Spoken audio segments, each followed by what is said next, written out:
So I spent 3 years at Fort Campbell. Did some training in Germany, but was there most of the time. Partied a lot in Nashville. That was like my city. And ended up going to Iraq shortly after the whole 9/11 thing.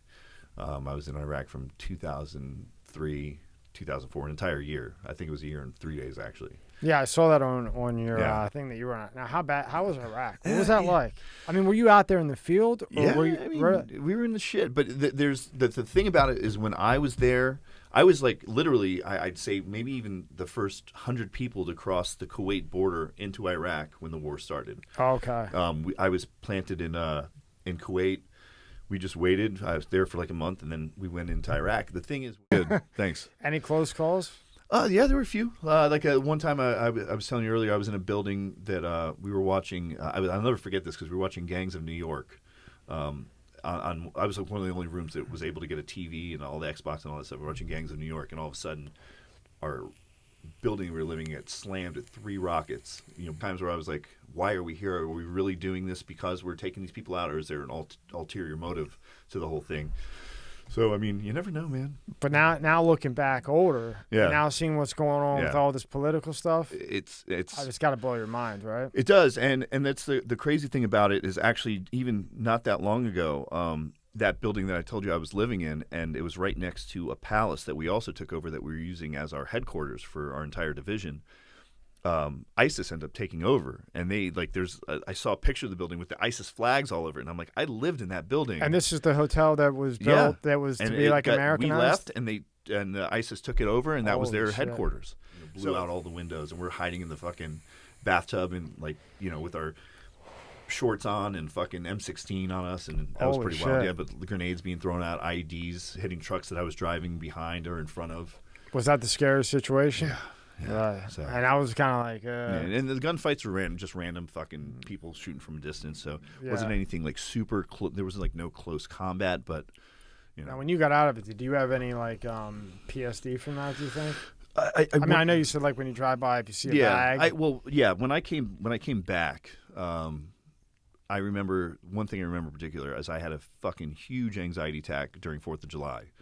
And I was downtown and I had to leave. The fire was blowing up and I was like, I got to get the fuck out of here. It was literally, I think, 2 months after I gotten out of the military, and probably 3 or 4 since I've been in Iraq.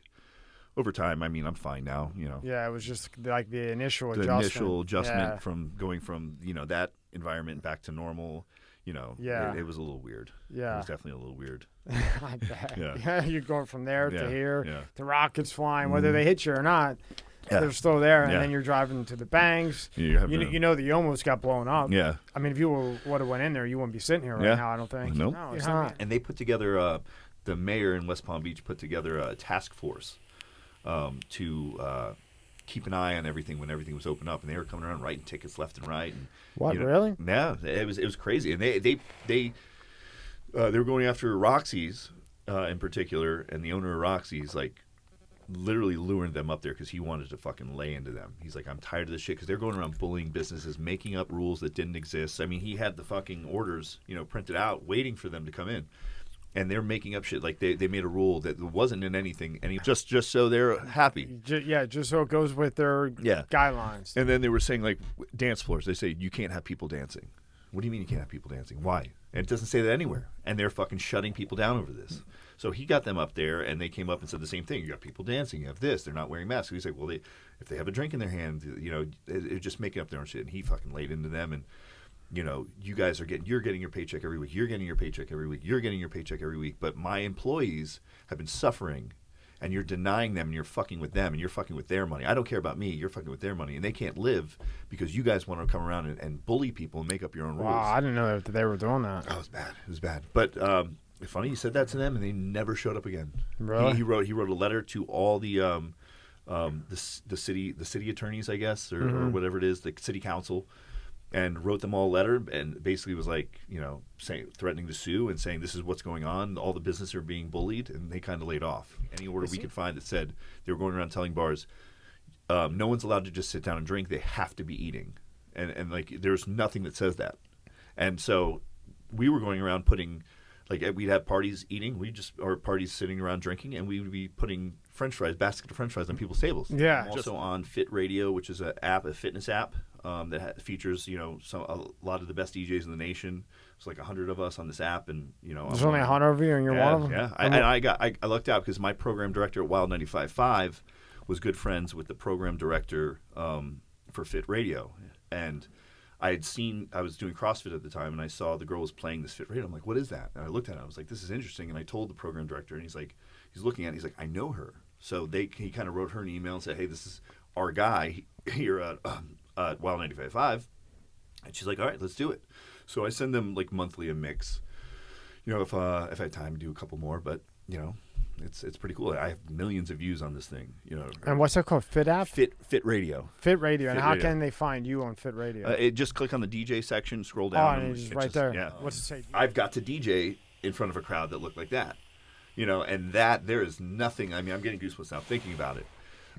I've got to open up for Flo Rida, Sean Paul, Pitbull. I've got to do stuff like that. I've dealt with a lot of celebrities. Wow.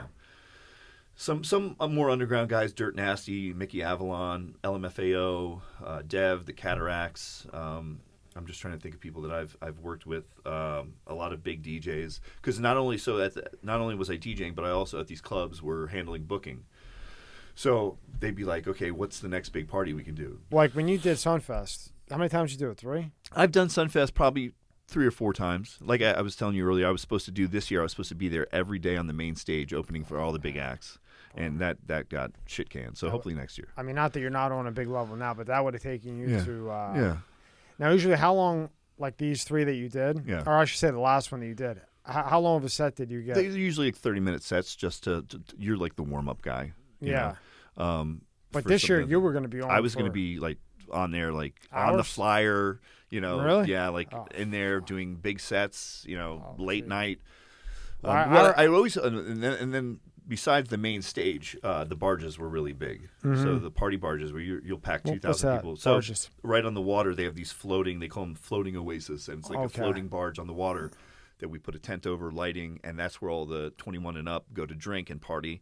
That's a fucking great time. Yeah. And I would, do all the contracts and get these, and I was always picking the people that I liked, and I was getting to work with them, which was really cool. I rented at least a warehouse that we're going to turn into like a studio, and I want to do like boudoir photo shoots and like this, girls, the whole sexy thing. Yeah. There's money in it, And people. And I know a lot of people, and I work, in all these clubs. So there's a lot of girls that like want, the OnlyFans is huge right now, and the fucking, Instagram models and shit. So that's what I'm going after. I think there's money there. I think there's. I'm not going to be some published landscape photographer. That's not what I'm going for. Yeah. I want girls to pay me $1,000 for a photo shoot. And they will. Yeah. And they will. Yeah.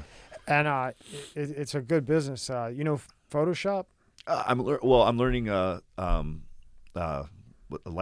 Was it Lightroom? Yeah, Lightroom. Yeah, Adobe Lightroom. That's like a little bit. Yeah. Well, yeah. There's Lightroom and Photoshop. I think Lightroom's like, is it the dumbed down version of Photoshop? Yeah. So I've used Photoshop. I used to do flyers, and I've used Photoshop. Yeah. So Lightroom is like, from what I understand, because I learned when you got out of it. Did you have any like PSD from that? Do you think?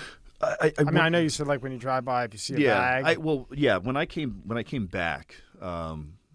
I remember one thing in particular is I had a fucking huge anxiety attack during 4th of July, and I was downtown and I had to leave. The fire was blowing up, and I was like, I got to get the fuck out of here. It was literally, I think, 2 months after I gotten out of the military, and probably 3 or 4 since I've been in Iraq. Over time, I mean, I'm fine now. Yeah, it was just like the initial adjustment from going from that environment back to normal. It was a little weird. Yeah. It was definitely a little weird. I bet. Yeah. You're going from there to here. The rockets flying, whether they hit you or not. Yeah. They're still there, and then you're driving to the bangs. You know that you almost got blown up. Yeah. I mean, if you would have went in there, you wouldn't be sitting here right now, I don't think. Nope. You know what I mean?